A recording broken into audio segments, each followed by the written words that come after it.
GWM Thailand ประกาศความสำเร็จครั้งสำคัญในอุตสาหกรรมยานยนต์ไทยหลังสามารถผลิตรถยนต์ไฟฟ้าในประเทศเพื่อชดเชยการนำเข้าครบตามเงื่อนไขมาตรการ EV 3.5 ได้สำเร็จในเดือนกรกฎาคม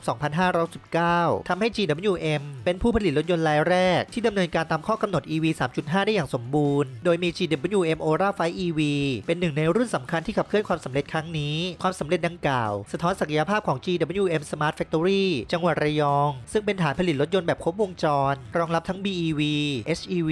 และรถยนต์เครื่องยนต์สันดาปมีกำลังการผลิตสูงสุด 80,000 คันต่อปีพร้อมตั้งเป้าเพิ่ม local content มากกว่า 50% และสนับสนุนการจ้างงานคนไทยกว่า 1,100 คน GWM ยืนยันเดินหน้าผลิตรถยนต์ไฟฟ้าในประเทศไทยอย่างต่อเนื่องเพื่อรองรับตลาดในประเทศและการส่งออกพร้อมร่วมผลักดันไทยสู่ศูนย์กลางการผลิตรถยนต์ไฟฟ้าของภูมิภาคอาเซียน